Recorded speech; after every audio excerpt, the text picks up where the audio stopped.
Hi, my name is Trav, and I'm not asking you to believe what I'm saying in this video. In fact, I'm encouraging you to question all that you've been told. What can we truly know? And what do we mean when we say that we believe something?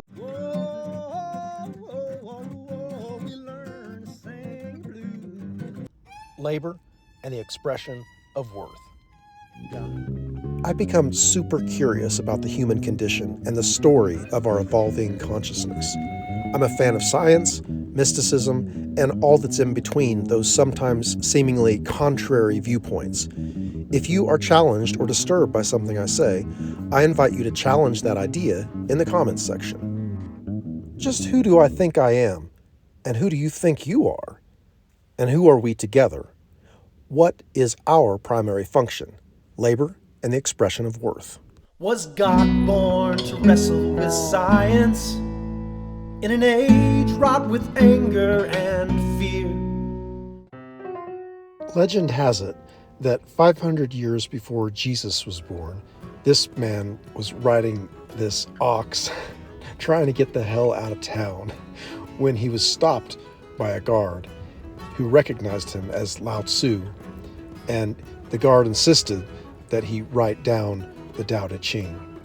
Most importantly to me about the Tao is that if you think you can name it or describe it, then that's not really the Tao at all. It's like the name that's beyond all names, the unnameable, the non-objectifiable, the formless, the non-binary, that which holds yet transcends reason. It was in the Tao where I first started to kind of get the cosmic joke. It's like, yeah, we can't name it, but we're going to write about it and talk about it. And we're going to keep writing about it and talking about it because that's what we do as symbolic language creatures. Here we go. Around the same time, there was a guy named Siddhartha Gautama who was born into a life of privilege. Legend has it that he was protected from seeing any sign of death, sickness, and suffering, but he escaped the confines of his protected life. He went out there and discovered suffering, and then he knew that he must find a solution to the suffering of humankind.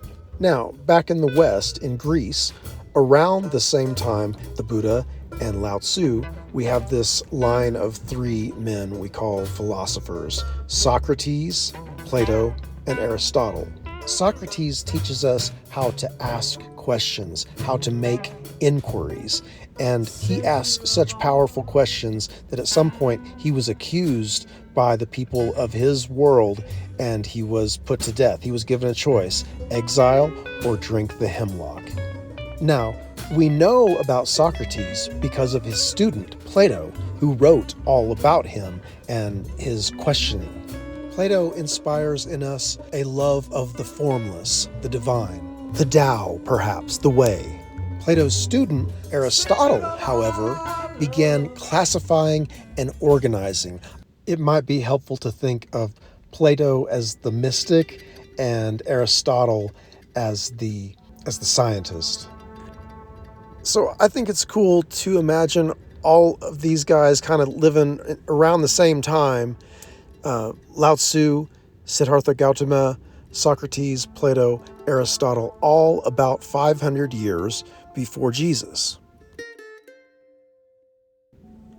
500 years after all those guys, this subversive parable teller is born, and he shows up and he says, "I am the Son of God, and I'm here to tell you that you are also the Son of God. I wish you could know your oneness with the Father as I know my oneness with the Father."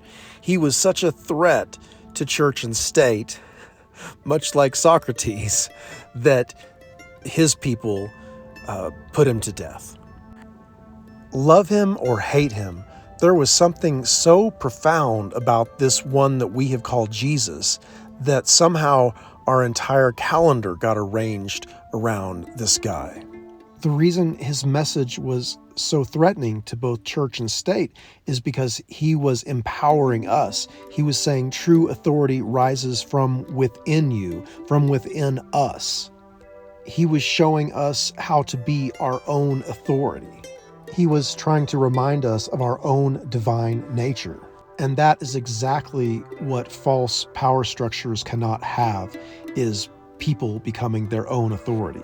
Some of his closest followers wrote the Gospels, and then there was a guy named Paul, the Apostle Paul, who had an experience kind of separate from that, where he just claimed to have had a personal revelation of Jesus in his own life, and he wrote the Pauline epistles.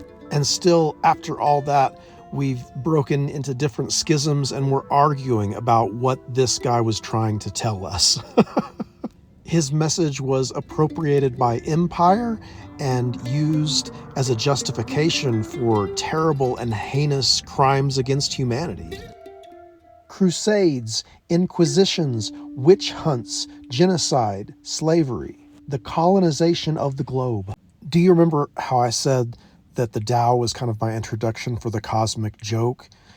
Well, it shows up again here in the fact that we call this guy Jesus, and no one ever called him Jesus, so we couldn't even really get the name right. You see, we couldn't get the name of the way or the Tao right. When we tried to name it, when we tried to own it, when we appropriate the way for our own purpose, it goes really bad. We can't do it. It's non-objectifiable. We can't control it, and that's what we're trying to learn. The Christ is the one who transcends the personal. Jesus was the one who showed us how to get over ourselves. That's what forgiveness is. No one can take our power, even if they crucify us, put us in prison, or say all sorts of terrible shit about us. And that is what you won't hear in organized religion and churches, because the churches that we see generally are serving what we might call empire Christianity. And the power structures that be do not want you to hear that message.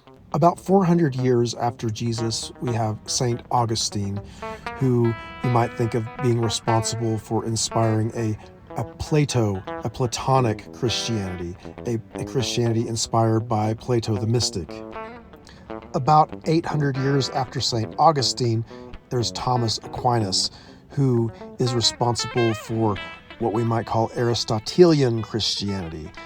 Remember, Aristotle is the scientist, the empiricist, the classifier, the organizer. Darwin loved Aristotle. I love Darwin. Seriously, when I read Darwin, I feel like I'm getting a letter from a friend. There's just a friendliness and a warmth in his voice to me. Darwin was telling us that we all emerged from the same tree of life. His message was one of oneness in his acknowledgement of the evolution of us, the evolution of the great consciousness, the evolution of life here in this universe. Darwin's tree of life evolution message was misappropriated by a still developing rational mind in our species. Humans liked to imagine themselves as static. It was offensive to us to imagine that we arose from anywhere. We had placed ourselves at the center of our own universe, and it was offensive for us to think any other way. Anthropocentrism, human self-centeredness. We are the species which imagined ourselves to be somehow separate from nature and separate from God. In about 1440, this guy, Gutenberg, he invented the printing press, the printed word. This is huge for us. This is Martin Luther. He showed us how to start standing up against empire Christianity. He saw through the bullshit schemes. He saw how the church was manipulating people through guilt to give them money by pretending to be an authority about God, which it was not. Here is Nicholas Copernicus, the Copernican revolution. The Earth is not the center of the universe. We are part of a bigger story. But be careful, because institutionalized religion will still burn you at the stake. We were held by the mother of the mountain as we made our way back down, with the root underfoot and the river down below, and the clouds making thundering sounds, thundering sounds, thundering sounds, thundering sounds, thundering sounds, thundering sounds, thundering sounds, with the root underfoot and the river down below, and the clouds making thundering sounds.